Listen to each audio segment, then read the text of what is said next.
Magandang araw mga mag-aaral sa ikalimang baitang. Halina po kayo. Pumasok na po sa ating silid-aralan at tayo ay mag-aral na. Lagi po tandaan kung ano man yung napag-aralan natin at isa-isip.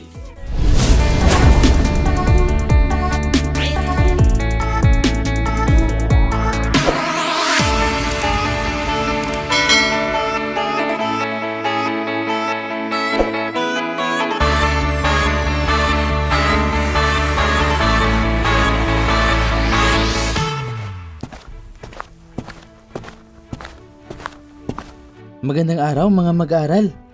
Ang paksa natin ngayon ay tungkol sa ang edukasyong kolonyal nung panahon ng mga Espanyol. Ang edukasyong na itatag sa Pilipinas ay pinamamahalaan ng mga praile sa pamamagitan ng pagbubukas ng mga paaralang parokyal o mga paaralan ng simbahan.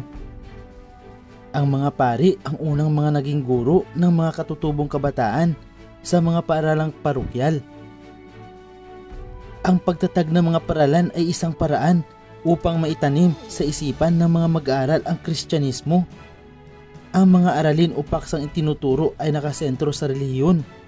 Itinuturo din ang kagandahang asal, pagbasa, pagsulat, pagbilang, musika at mga kasanayang nauukol sa pamumuhay at pamamahay. Nagtatag din ng mataas na paaralan ang pamalang Espanyol upang madagdagan ang kalaman ng mga mag-aaral. Dumating ang mga Agustino, Franciscano. Ang mga Jesuita naman ay dumating sa Marikina, gayon din ang mga Dominikano at mga Recolito. Ang mga paaralang bayan ay nagbukas ng paaralan para sa mga lalaki at isa para sa mga babae sa bawat munisipyo. Ang mga layunin ng mga paaralang parokyal ay upang gawing masunurin at may takot sa Diyos ang mga katutubo, ipasaulo ang mga dasal, at disiplinahin ang mga kabataan. Ating alamin class ang kauna-unahang paaralang panlalaki. May mga kolehiyong itinatag na para lamang sa mga lalaki na itinatag ng mga Jesuita, tulad ng kolehiyo ng San Ignacio na naitatag noong 1589 sa Cebu, na ngayon ay seminaryo ng San Carlos, at kolehiyo ng San Jose na naitatag naman noong 1601 sa Maynila, at kolehiyo de San Ildefonso na naitatag naman noong 1595. Noong 1865, pinamamahalaan ng mga Jesuita ang Eskwela Pia ng Maynila na kilala ngayon bilang Ateneo de Manila University. Ang mga Dominikano ay nagtatag din ng mga paaralan para sa mga lalaki. Ang una ay Nuestra Señora del Rosario na naitatag noong 1611 sa Maynila. Ito ang naging kolehiyo ng Santo Tomas na ngayon ay mas kilala bilang Universidad ng Santo Tomas o UST. Nagtatag din ng paaralang normal para sa mga lalaki sa pamamahala ng mga Jesuita. Ang mga nakatapos ng pag-aaral sa mga normal na paaralan ay naging guro sa mga paaralang primarya. Dahil dito, sila ay naligtas sa pagbabayad ng buwis at sa pilitang paggawa. Ang mga gurong ito ay kinikilalang mataas na tao sa lipunan. Kabilang sila sa mga prinsipalya. Sila ay ginagalang at may malaking impluensya sa pamayanan. Atin naman alamin class ang kauna-unahang paaralang pambabae. Nagtatag din ng mga paaralang pambabae sa panahon ng mga Espanyol. Layunin nito na ihanda ang mga kababaihan sa pagiging mabuting asawa at ina ng tahanan o sa pagmamadre.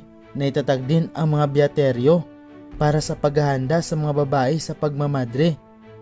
Sa mga kolehiyong ito itinuturo ang doktrina Kristiyana, wikang Espanyol at Latin, kasaysayan, matematika, musika, kagandahang asal, pagpipinta at sining pantahanan tulad ng pananahi, pagbuborda, paggawa at pag-aayos ng mga bulaklak.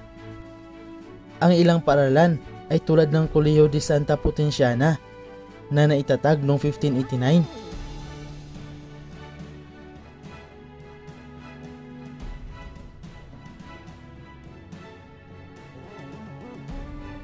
Kolehiyo de Santa Isabel noong 1632.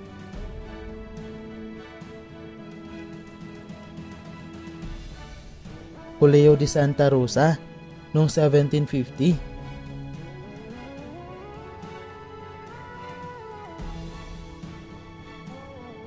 at kumbento ng Asunsyon noong 1892.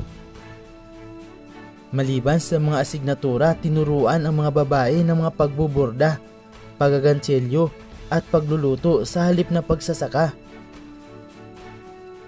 Alamin naman natin ang paraan ng pamumuno sa paaralan. Naging malupit ang mga praile. Naramdaman ito sa pagpapatakbo nila sa mga paaralan dahil sila ang nagmamay-ari ng iba't ibang paaralan, kaya laging sila ang nasusunod. Ang mga misyonero ang nagiging guro at gumagawa ng mga batas na ipinapatupad sa mga mag-aaral. Ibinigay nila ang importansya ng katolikong pamumuhay na siya namang ginamit upang maging gabay sa pag-aaral ng mga mag-aaral. Sinasabing ang edukasyong nakuha ng mga Pilipino ay isang palusot lamang upang manatili ang Pilipinas sa kanilang kolonya. Matapos ang mahabang panahon, nagkaroon ng Educational Decree 1863. Ito ay nagsasaad na kailangan ng pamahalaan na makapagtatag ng isa o higit pang paaralan para sa elementarya para sa mga batang babae at lalaki sa isang bayan. Ito ay libre, subalit itinuturo ang karamihan ng mga leksyon sa wikang Kastila. Bukas man ang mga paaralan para sa mga Pilipinong nagnanais makapag-aral, tinitingnan ng mga praile na higit ang kagalingan ng mga Espanyol kung ihahambing sa kagalingan ng mga Pilipino. Ito ang dahilan kung bakit pinairal ng mga paring Espanyol ang mga korporal na pagpaparusa sa mga estudyanteng Pilipino upang matuto ang mga Pilipino. Ngayon ating alamin kung ano ba ang mabubuti at di mabubuting epekto ng edukasyong kolonyal. Unahin muna natin ang mga mabuting epekto. Una, nagising ang kaisipan ng mga Pilipino tungkol sa kahalagahan ng edukasyon. Naging mataas ang antas ng marunong bumasa, bumilang at sumulat. Nalaman nila na ang edukasyon ay kailangan ng isang tao upang umunlad at magtagumpay. Namulat sila na malaki ang naitutulong ng mga paraang kanluranin sa kanilang pang-araw-araw.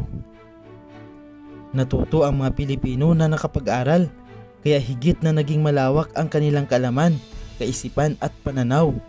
At ang huli ay natutunan at lumaganap ang pananampalatayang Kristyanismo. Atin naman alamin ang di mabuting epekto. Una ay nagkaroon ng kaisipang kolonyal ang mga Pilipino, kaya't itinuring na mas mahalaga ang kulturang kanluranin. Pangalawa, nabuo ang kaisipan ng mga Pilipino na ang katutubong kultura ay mas mababa kaysa kulturang kanluranin. Pangatlo, walang sapat na pundo at lugar na maaaring gawing silid-aralan. At ang pang-apat, hindi kwalipikado ang mga nagtuturo kaya walang kasiglahan ang mga mag-aaral. At ang panglima, paghina ng loob ng mga mag-aaral dulot ng estilong pagtuturo. Atin alamin klas ang mga aklat na nailimbag sa Pilipinas sa panahon ng mga Espanyol. Una dito ay ang Doktrina Kristiyana. Ito ang kauna-unahang aklat na nailimbag sa Pilipinas noong 1593 sa pamamagitan ng Silographico. Ang aklat na ito ay akda ni na Padre Juan de Plasencia at Padre Domingo Nieva. Nasusulat ang aklat sa Tagalog at Kastila. Naglalaman ito ng mga dasal, 10 utos, 7 sakramento, 7 kasalanang mortal, pangungumpisal at katisismo. Binubuo ito ng 87 pahina lamang. At ang pangalawang aklat ay ang Nuestra Señora del Rosario. Ito ang ikalawang aklat na nailimbag sa Pilipinas. Akda ito ni Padre Blancas de San Jose noong 1602. Nailimbag ito sa imprenta ng pamantasan ng Santo Tomas sa tulong ni Juan de Vera, isang mistisong inchik. Naglalaman ito ng mga talambuhay ng mga santo, nobena, at mga tanong at sagot sa relihiyon. At ang pangatlong aklat naman ay ang Barlaan at Josaphat. Ito ang ikatlong aklat na nailimbag sa Pilipinas. Si Padre Antonio de Bora ang may akda nito sa Tagalog. Orihinal na nasa wikang Griego ito. Sinasabing ito ang kauna-unahang nobelang nailimbag sa Pilipinas. At ang sunod ay ang Pasyon. Ito ay aklat na nauukol sa buhay at pagpapakasakit ni Kristo. Binabasa ito tuwing mahal na araw. Nagkaroon ng 4 na bersyon sa Tagalog ang akdang ito. At ang bawat bersyon ay ayon sa pangalan ng mga nagsisulat. Ang mga ito ay ang version de Pilapil ni Padre Mariano Pilapil, version de Belen ni Gaspar Aquino de Belen, at version de la Merced ni Aniceto de la Merced, at version de Guia ni Luis de Guia. Isinalang-alang na pinakapopular ang version de Pilapil. Urbana at Felisa. Ang aklat na ito ay sinulat ni Modesto de Castro, ang tinaguriang ama ng klasikong tuluyan sa Tagalog. Naglalaman ito ng pagsusulatan ng magkapatid na sina Urbana at Felisa. Nauukol lahat ng nilalaman ng aklat na ito sa kabutihang asal, kaya't malaki ang nagawang impluwensya nito sa kaugaliang panlipunan ng mga Pilipino. Narito pa ang iba pang mga aklat tulad ng Arte y Regalas de la Ligua Tagala, isinulat ni Padre Blancas de San Jose at isinalin sa Tagalog ni Tomas Pinpin noong 1610. Compendio de la Ligua Tagala, akda ni Padre Gaspar de San Agustin noong 1703. Vocabulario de la Lengua Tagala, itinuturing na kauna-unahang talasalitaan sa Tagalog na isinulat ni Padre Pedro de San Buenaventura noong 1613. At Vocabulario de la Lingua Pampango, unang aklat na pangwika sa Kapampangan na isinulat ni Padre Diego de Bargano noong 1732. Arte de la Iloca, kauna-unahang balarilang Iloco na isinulat ni Francisco Lopez. Vocabulario de la Lingua Bisaya, ito ang pinakamahusay na aklat pangwika sa Bisaya na isinulat ni Mateo Sanchez noong 1711. At ang Arte de la Lengua Bicolana, unang aklat pangwika sa Bicol na isinulat ni Padre Marcos Lisboa noong 1754.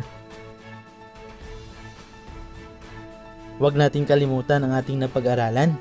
Maraming salamat sa pagkikinig at panunood. Maraming salamat at laging tandaan kung ano man ang napag-aralan natin. Hanggang sa muli!